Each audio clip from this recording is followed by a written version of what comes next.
81. Kami pergi ke Jawa Tengah dan akan terus ke Jawa Timur. Suamiku ingin mengetahui keadaan di daerah-daerah itu. Omi yang sedang hamil sudah kami titipkan kepada Dokter Soeharto, sahabat karib Kusno. Kami naik mobil Buick. Ya, Buick lagi. Yang kami dapatkan atas usaha teman-teman Kusno. Dan kali ini, yang jadi supirnya ialah Suska, seorang pemuda yang terpercaya. Langsung kami ke Blitar dahulu, dengan berhenti istirahat di beberapa kota. Pertemuanku dengan mertuaku cukup mesra. Kusno bertelut di depan ibunya. Ia seperti biasa amat hormat kepada Ibu Sosro. Dan kali ini tentunya ditambah dengan rasa rindu dan kegembiraan sekaligus. Bapak Sosro pun memperlihatkan kegembiraan yang luar biasa. Pertemuan yang amat gembira meliputi seluruh rumah mertuaku. Ya, seluruh rumah, seluruh kampung, seluruh daerah ini. Aku kali ini mempunyai perasaan tersendiri di depan mereka. Sesungguhnya, aku ingin sekali mendapat pertolongan mertuaku mengenai rumah tangga kami yang pernah terganggu sewaktu berada di Bengkulu. Tetapi, aku tidak sanggup menceritakannya kepada mertua. Kurasa kami sudah cukup dewasa, lebih dari dewasa. Kupikir tidak patut menarik-narik orang tua dalam hal ini. Lagi pula, aku merasa hubungan kami sekarang sudah biasa lagi. Atau, kalau tidak seperti semasa di Bandung dan Endeh, setidak-tidaknya mengarah ke ketentraman. Aku jadinya tidak menyinggung sedikit pun mengenai hal itu di depan mertuaku. Kesempatan ini nampaknya dipergunakan dengan sungguh-sungguh oleh anakku, Kartika, untuk mengenal kehidupan dan kebudayaan Jawa. Ia keturunan orang Jawa, dilahirkan di Endeh, dibesarkan di Sumatera, dan di tengah-tengah kami, ia bicara bahasa Sunda. Ia mengetahui orang tuanya yang sebenarnya berasal dari Jawa. Patut, ia ingin mengenal kehidupan yang sebenarnya di perjalanan dan di Blitar ini.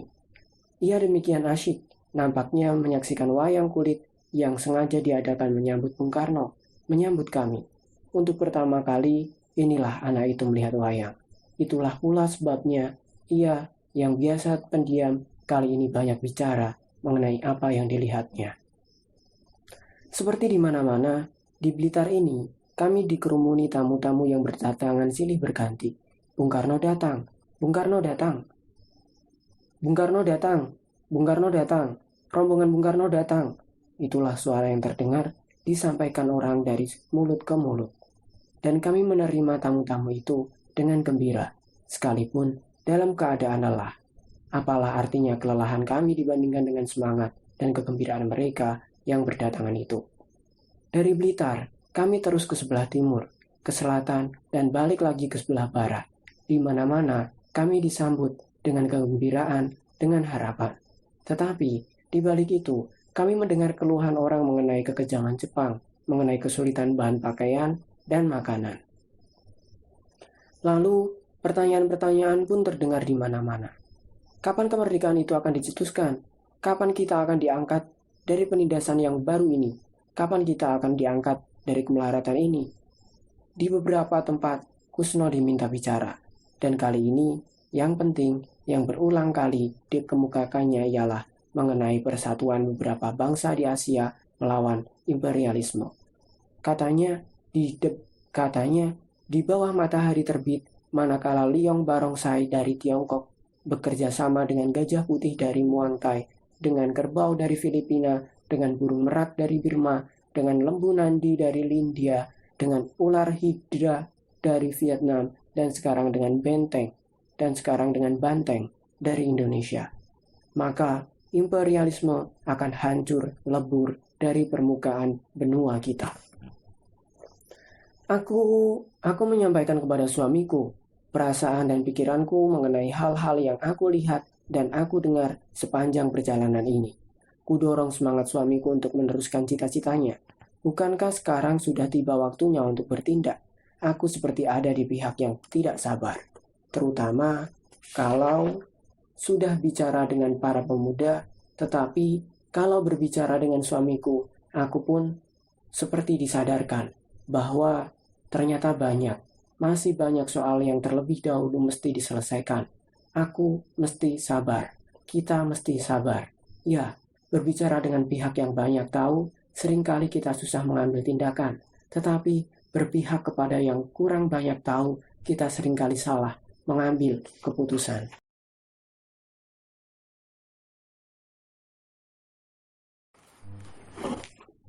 82.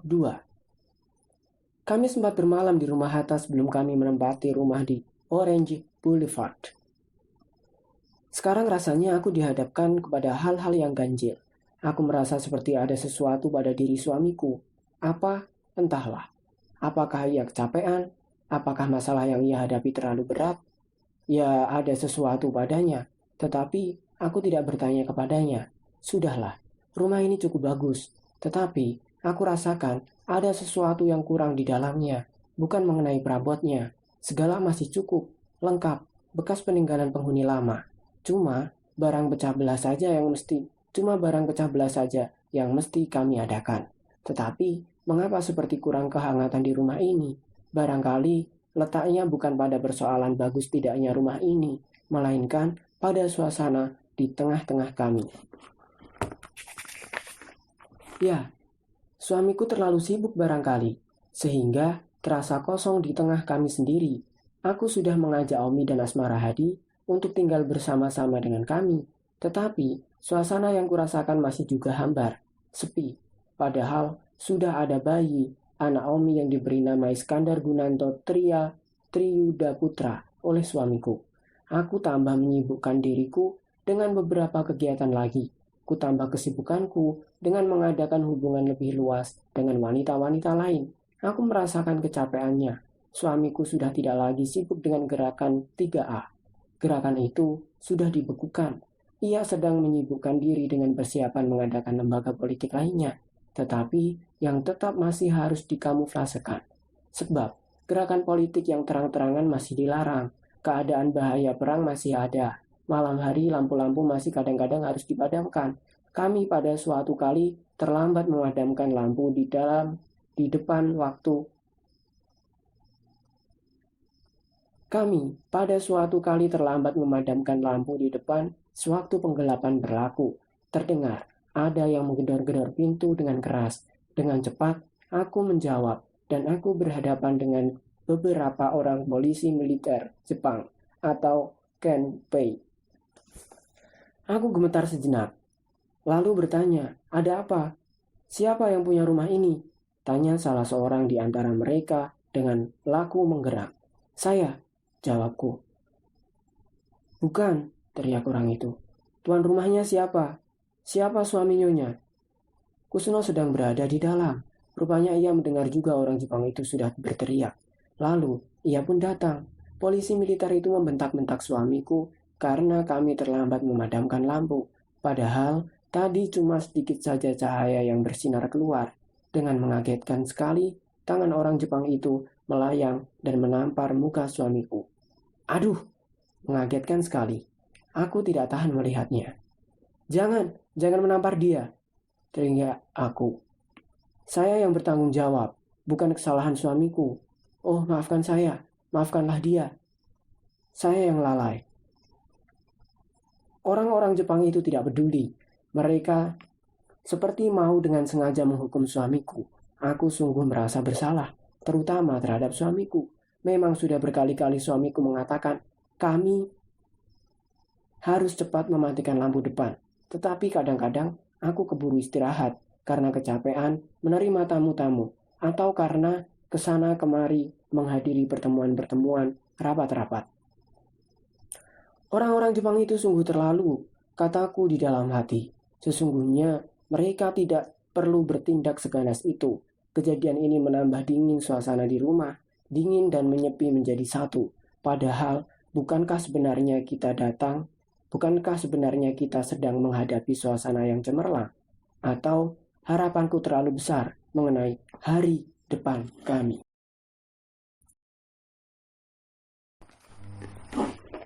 83.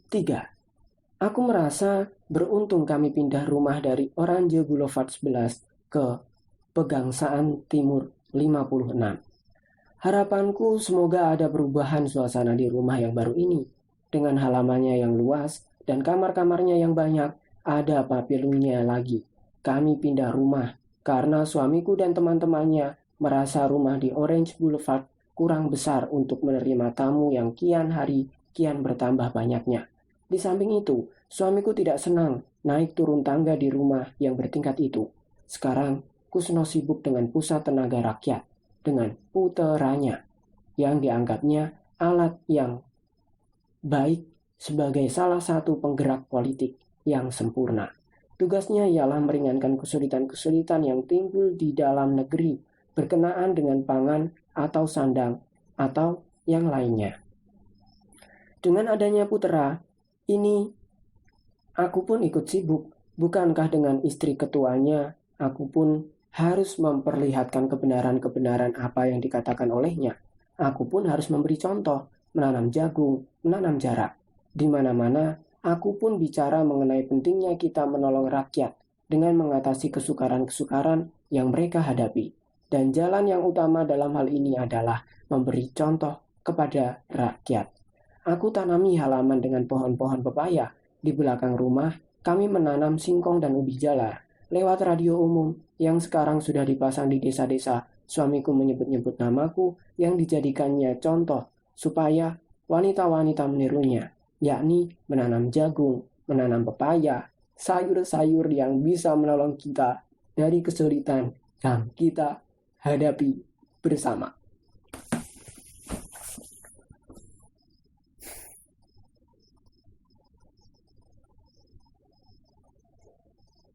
Aku pun jadi sibuk, bergerak di bidang sosial. Di samping harus membereskan rumah baru, ya, rumah baru yang masih harus dibenahi dan dihias pantasnya.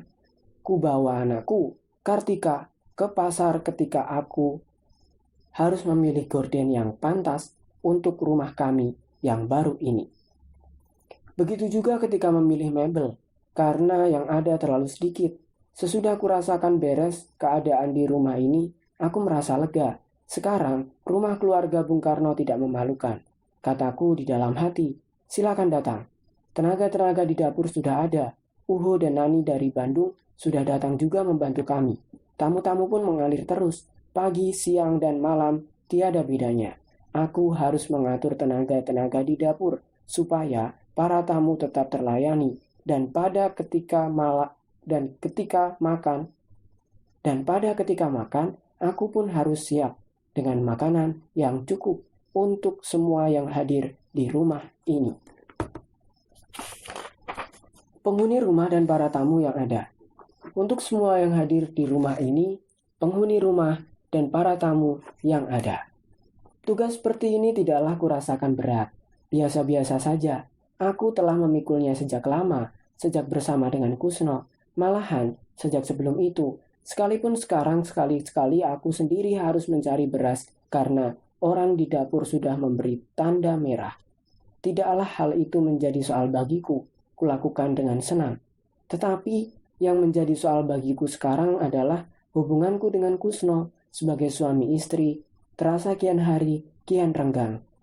Sekali-sekali, aku suka merasa sangat rindu kepada keadaan kami sewaktu masih di Endeh, sewaktu masih di Bandung. Tetapi kuatasi dengan aku tutup perasaan rindu itu dengan mengatakan kepada diriku sendiri bahwa itu kan dulu, di zaman muda.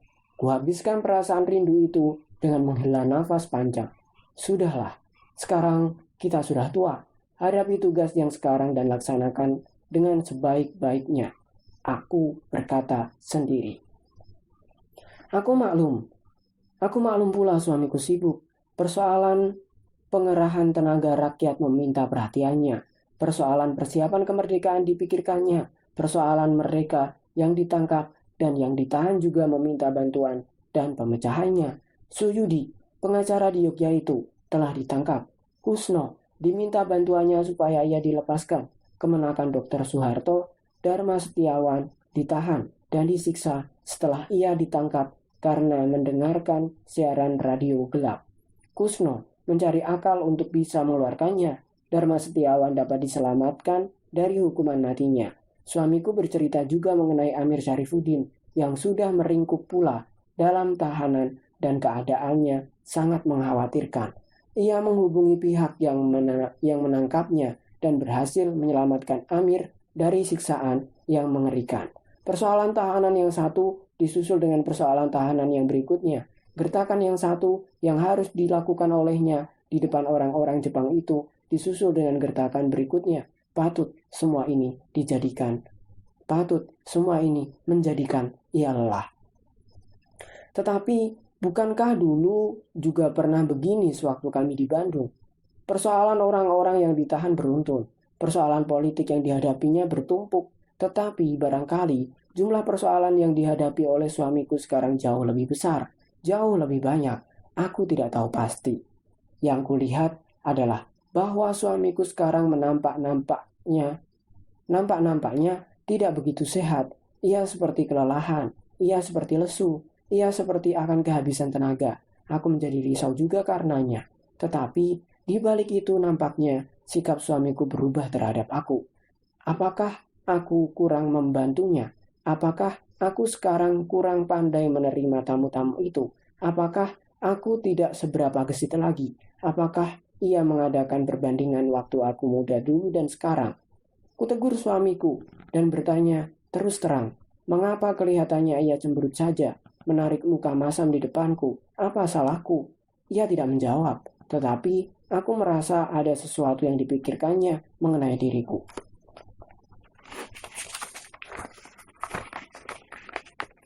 Mulai terdengar orang bergunjing mengenai Kusno. Orang-orang di dapur pun mulai berbisik-bisik. Dan yang jadi pasal adalah yang dulu-dulu juga badai yang pernah melanda di dalam rumah kami di Bengkulu. Hatiku menjadi kecut mendengar gunjingan orang itu. Curigaku mulai menyala, firasatku mulai redup. Dan waktu aku mendengar bahwa suamiku pernah mengirimkan lagi surat kepada Fatmah, sarafku seperti terjepit.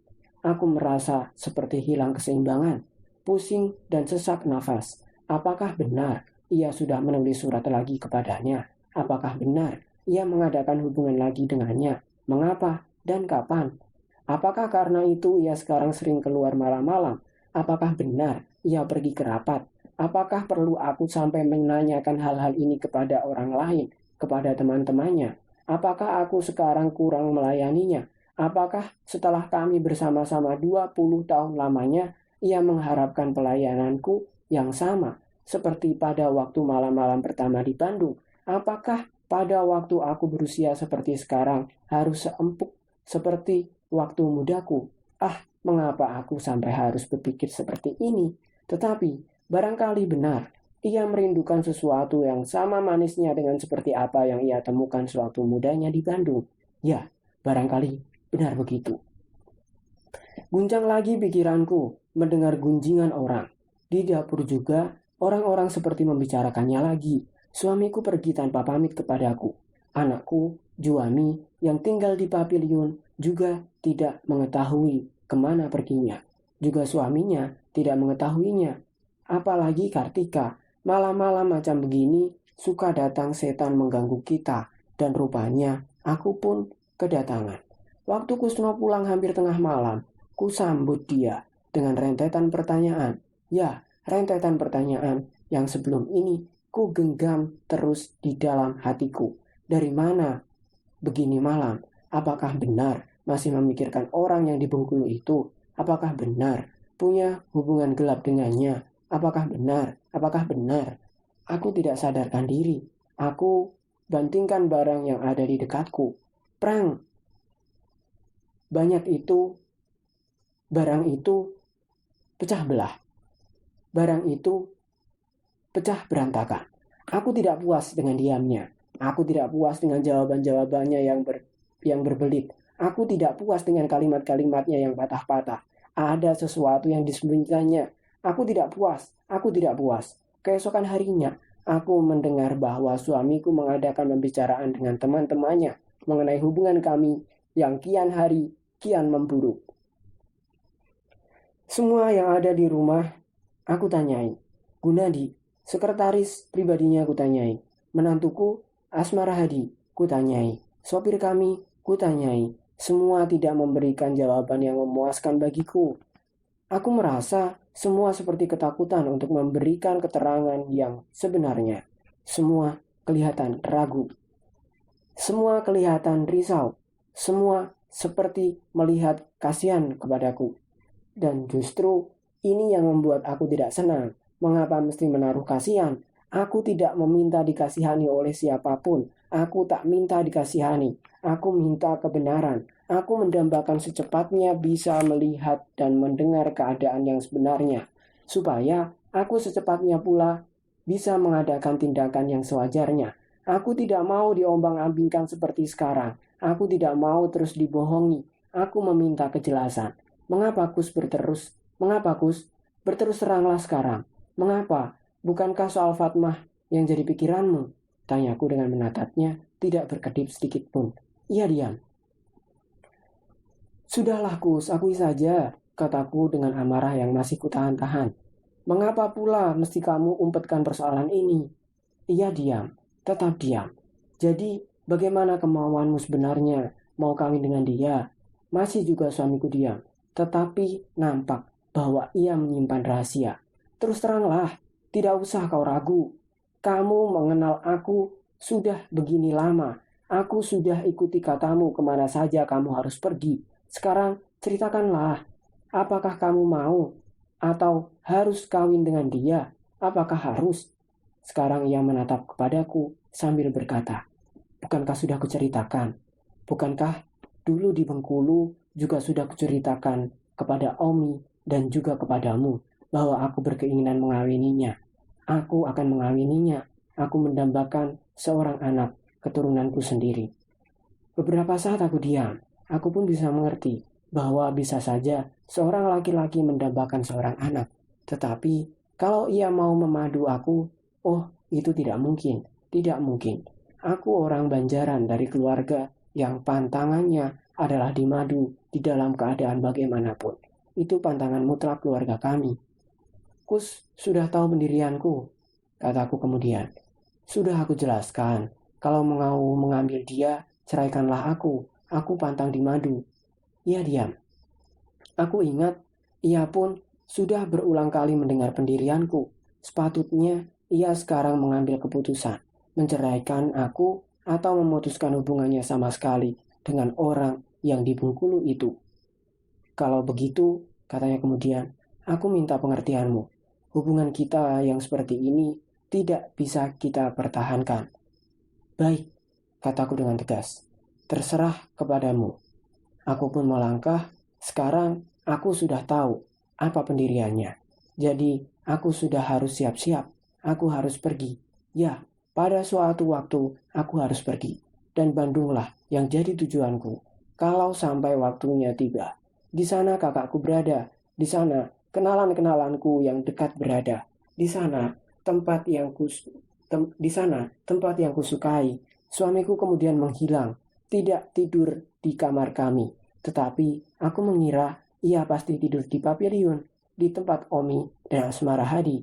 Kejadian serupa ini bukan yang pertama kali. Beberapa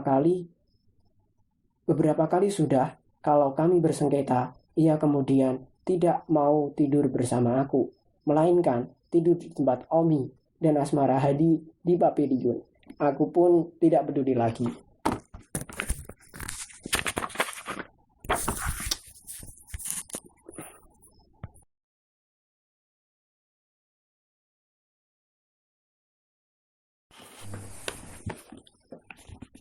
(84) Sekarang aku mendengar bahwa suamiku telah datang di kantor Hatta, menceritakan maksudnya untuk menceraikan aku, terpaksa menceraikan aku, katanya. Katanya lagi, Hatta masih meminta mempertimbangkan hal itu pada waktu ini.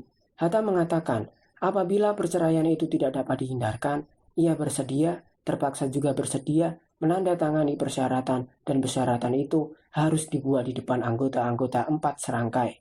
Hatta, Ki Hajar Dewantoro, Kiai Haji Mas Mansur, dan Soekarno.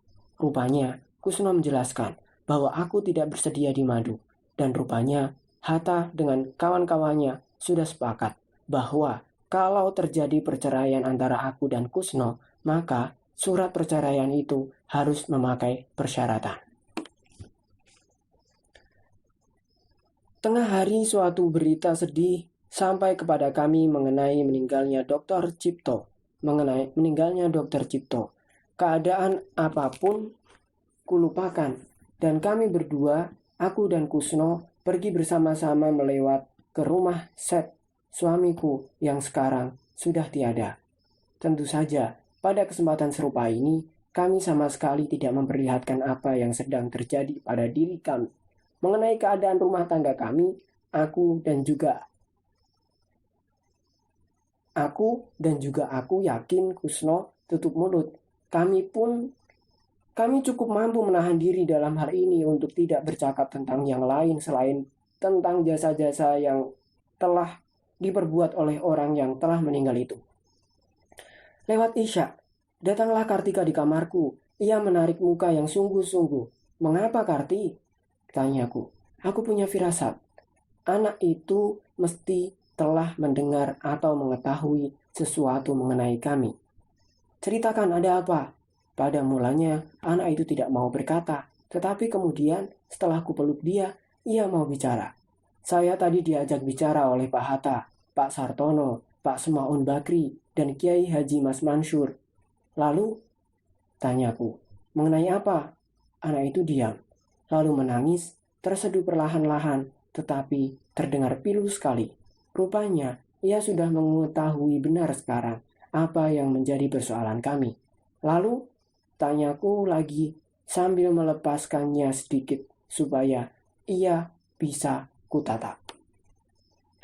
Anak itu menatapku dengan sendu, dengan mata yang berlinang, lalu berkata, "Ya, telah saya katakan kepada Bapak, saya memilih dengan Ibu." Maka menangislah ia terseduh-seduh lebih keras.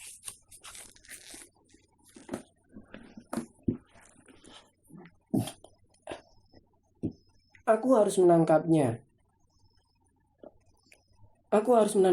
sembari aku sendiri merasa terharu. Tetapi aku mau tahu apa yang telah terjadi dengan anakku itu sampai diajak bicara oleh keempat orang itu. Aku mau tahu lebih banyak. Maka aku bertanya lagi, apa yang dikatakan keempat orang itu?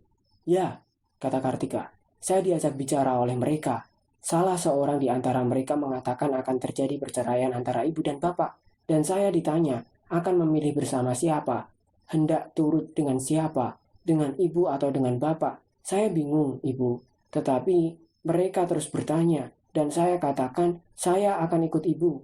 Ya, saya akan ikut ibu." Lalu ia menangis lagi. Tanpa sadar, pipiku juga sudah basah oleh air mataku. Kemudian Kartika bicara lagi bahwa sebenarnya ia merasa benar-benar bingung untuk memilih sebab dirasakannya bapaknya sama baiknya dengan ibunya, Kusno sama baiknya dengan aku. Katanya lagi berulang-ulang, keempat orang itu menanyanya akan ikut dengan siapa, dan berulang-ulang menanyanya dan berulang-ulang menanya kepadanya apakah pilihannya itu sudah mantap dan merupakan pilihan yang benar. Rupanya secara naluri saja, anak itu telah memilih ibunya, sekalipun bapaknya sangat baik dan sayang kepadanya. Ia memeluk bapaknya, meletakkan kepala di dekapan bapaknya. Tetapi sambil terisak-isak mengatakan bahwa ia memilih ikut ibunya. Pada kesempatan lain muncul Juami. Aku pun sudah tahu bahwa ia sudah maklum mengenai keadaan kami, suami istri. Tetapi yang pertama-tama ia ceritakan adalah mengenai adiknya yang dimarahi oleh bapaknya. Papi marah sekali mendengar Karti memilih akan ikut ibu. Karti dimarahi oleh papi. Papi marah sekali mendengar Karti memilih akan ikut ibu. Karti dimarahi oleh papi. Aku diam mendengar itu. Aku kasihan kepada anak kecil itu. Tentunya ia merasa sedih dan bingung. Sementara Asmara Hadi pun muncul. Kami sudah sama-sama tahu bahwa seluruh isi rumah sekarang sudah maklum apa yang terjadi dengan kami. Rumah kami sudah guncang dan bagaimana akhirnya akan tergantung dari kami berdua. Kusno dan aku pun maklum apa artinya Kusno sekarang. Asmara Hadi seperti memberanikan diri berkata di depanku, "Ini jalan satu-satunya, Bu. Negeri kita memerlukan Bapak. Dia kepunyaan kita semua. Rakyat memerlukan Bapak sebagai pemimpinnya, tidak yang lain. Dan apa yang akan terjadi dengan Indonesia kalau Bapak hancur?" "Aku juga paham mengenai itu, Dul," kataku. Pendek saja. Memang, aku pun sudah mengerti apa artinya suamiku sekarang. Apa artinya Bung Karno sekarang. Sementara itu, anakku menyebut-nyebut nama orang yang di Bengkulu. Tetapi aku segera menahannya supaya jangan lagi menyebut-nyebut nama itu. Persoalan sekarang adalah persoalan antara aku dan suamiku. Soal dengan yang lain adalah soal lain. Bukankah aku pun telah siap menghadapi hari depanku sendiri? Aku tidak melamun. Aku tahu bahwa di depan suamiku Fajar telah menyingsing. Hari depan gemilang ada di depannya, tetapi kehormatanku lebih berharga daripada istana. Maka aku terangkan di depan anakku, Juami, dan suaminya bahwa aku telah memutuskan aku pulang ke Bandung jika aku menerima surat cerai dari suamiku. Mereka pun diam mendengar itu. Mereka tahu watakku. Memang itu keputusan hati dengan sadar. Ya, aku tidak akan menuntut apa-apa dari suamiku. Aku pantang di madu dan aku akan pulang. Pada kesempatan yang baik, aku berhadapan lagi dengan suamiku. Aku sekarang telah reda dengan segala amarahku. Aku hadapi hari depanku dengan tenang. Tetapi pasti. Kus mau teruskan dengan dia, tanyaku. Sejenak, ia diam. Tetapi kemudian ia membalas, "Ya, aku harus teruskan," tegas jawabannya. Dengan tegas pula pendirianku, "Ceraikan aku, sudahlah. Ceraikan aku, sudahlah. Ceraikan aku. Kita putuskan segala ini dengan baik-baik. Aku pulang. Pulangkan aku kembali seperti janjimu dulu." Lalu aku ulurkan surat perjanjiannya yang dahulu, sewaktu kami kawin, yang ia tanda tangani. Surat perjanjiannya bahwa ia tidak akan menyakiti aku. Melihat secarik surat itu, Kusno seperti terpukau sebentar. Rupanya ia pun ingat kepada apa-apa yang telah dikatakannya di waktu lalu. "Sudahlah, Kus," kataku. "Kita putuskan segala ini dengan baik-baik." Aku mengulang. Aku pun bangkit dari kursiku dan masuk ke dalam kamar. Aku berkemas.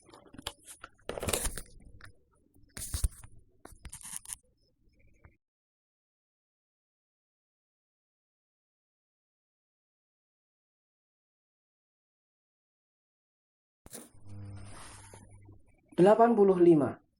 Keputusan sudah diambil oleh suamiku. Ia menceraikan aku. 4 serangkai juga sudah mufakat, dan persyaratan yang merupakan janji Kusno telah dibuat pula oleh 4 serangkai itu, yakni bahwa Soekarno akan memberi belanja hidup setiap bulan kepadaku selama hidupku, dan bahwa Soekarno harus membelikan sebuah rumah di Bandung untuk kediamanku seumur hidupku. Aku tidak begitu peduli dengan persyaratan yang mereka tanda tangani. Yang penting, setelah keputusan itu diambil oleh suamiku, aku pulang ke Bandung, ke tempat asalku. Aku telah ditanya ke rumah siapa aku akan pulang, sebab aku sendiri sudah tak punya rumah lagi. Rumahku sudah kujual dulu. "Ke rumah Haji Anda di Lengkong Besar," jawabku waktu ditanya oleh Mas Mansur yang berjanji akan mengantarkan aku. "Haji Anda adalah kenalan baikku ketika di Bandung."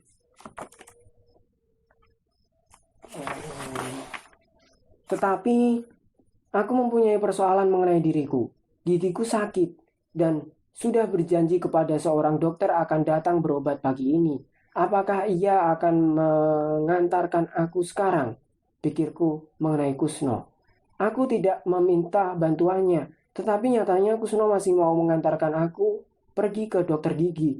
Pulang dari dokter gigi, serombongan wanita sudah berkumpul di ruangan depan.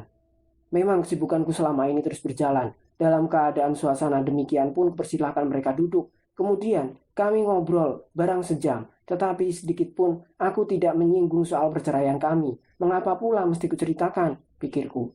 Waktunya tiba. Beberapa buah mobil sudah siap. Aku harus bersalaman dengan yang ada di rumah. Bisa dimaklumi bahwa kali ini pun keharuan meliputi sekelilingku. Riwu bersalaman dengan aku, dengan matanya yang merah berkaca-kaca. Entah kapan kami akan berjumpa lagi. Uho dan Nani pun bersalaman pamit kepada yang akan kutinggalkan. Sebab kedua orang ini ikut denganku. Ketika Kartika ikut dengan aku, tetapi Juami tidak. Sebab itu, aku berpelukan dengannya. Kami akan pindah dari sini lagi, kata Omi waktu ia mencium aku. Kucium pula anaknya berulang kali. Rasa haru meliputi diriku waktu kutatap anak itu sejenak. Sampai bertemu, kata Juami sambil mencium lagi pipiku beberapa kali seperti belum puas. Ia berjanji akan datang di Bandung dalam waktu dekat. Begitu juga suaminya, ia juga memelukku. Anjing-anjing ketuk 1 dan ketuk 2 yang masih ada di rumah nampaknya seperti mengerti apa yang sedang terjadi. Kedua binatang yang setia itu seperti menatap kepadaku. Apakah kau juga minta disalami ketuk 1, ketuk 2? Kataku berbicara sendiri. Aku ingat kepada kesetiaan kedua ekor binatang itu. Ketika kami melintasi hutan belantara di Sumatera, ketika dalam perjalanan dari Padang kemari, sekarang kutinggalkan kedua ekor binatang itu. Koporku sudah dinaikkan ke dalam mobil, sebuah kopor seng yang cukup beriwayat bagiku. Entahlah apa yang akan diceritakannya jika ia bisa bicara. Tentu banyak sekali. Aku naik ke sedan yang sudah tersedia. Kusno duduk di ujung sana, aku di ujung sini. Kartika di tengah, di depan duduk Mas Mansur. Maka peluncurlah mobil-mobil yang mengantarkan aku, beriring-iringan. Selamat tinggal Pegangsaan Timur. Kudoakan semua yang kutinggalkan semoga selalu berada dalam keadaan selamat, sehat walafiat, sejahtera. Aku sudah berada dalam keadaan tenang. Yang nampak di mataku sekarang adalah Bandung, saudara-saudaraku, dan handai tolanku di sana. Di tengah jalan, sementara aku ingat kepada perjalanan hidupku, muncul pikiran secara tiba-tiba yang menyebutkan bahwa sesungguhnya aku harus senang pula, karena dengan menempuh jalan yang bukan bertabur bunga, aku telah mengantarkan seseorang sampai di gerbang yang amat berharga. Ya, di gerbang hari esok yang pasti akan jauh lebih berarti, yang jauh lebih banyak diceritakan orang secara ramai, dan mungkin yang jauh lebih gemerlapan, lebih mewah. Tetapi apalah arti kemewahan? Yang penting adalah kebahagiaan, dan itu adanya di dalam hati. Ya, yang terpenting adalah soal di dalam hati, kebebasan, itulah yang penting.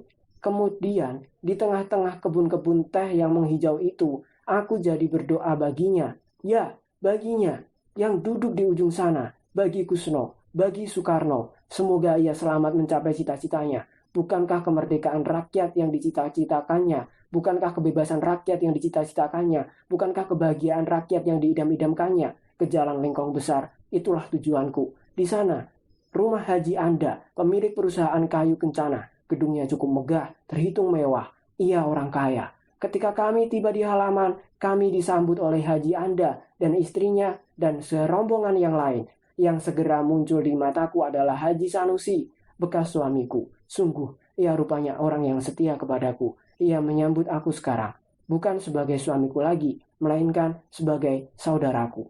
Muncul pula kakakku Muntarsih. Ia memeluk aku, mendekap aku dengan matanya yang berlinang. Sejumlah besar kerabatku yang lainnya nampak pula. Kami bersalaman, berpelukan, berciuman. Rupanya memang sudah dipersiapkan lebih dahulu bahwa kami akan datang di Bandung pada sore ini.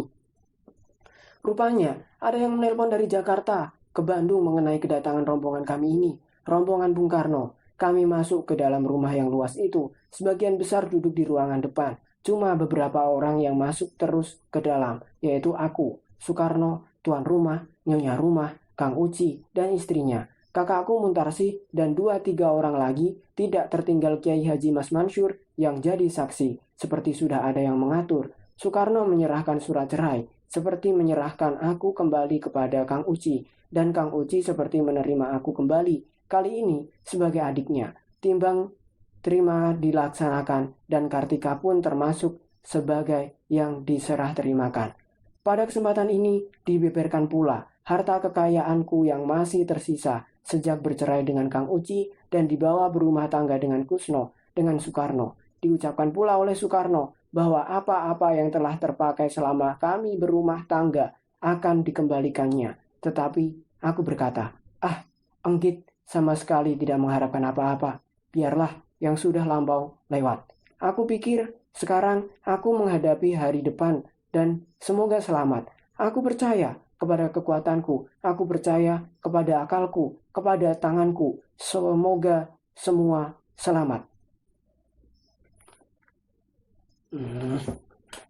Ketika rombongan Soekarno akan meninggalkan halaman rumah Haji Anda, aku sempat bersalaman lagi dengan Soekarno dan sempat kuucapkan, selamat jalan. Semoga semua selamat dalam perjalanan. Soekarno sempat mencium Kartika dan bersalaman dengan semua. Selamat jalan, selamat tinggal, kata mereka yang pergi. Selamat jalan, kataku lagi. Bukankah itu yang sepatutnya aku ucapkan? Ya, aku mendoakan dia selamat. Bukankah kita berdiri di muka gerbang zaman baru setelah menempuh perjalanan panjang yang bukan jalan bertabur bunga?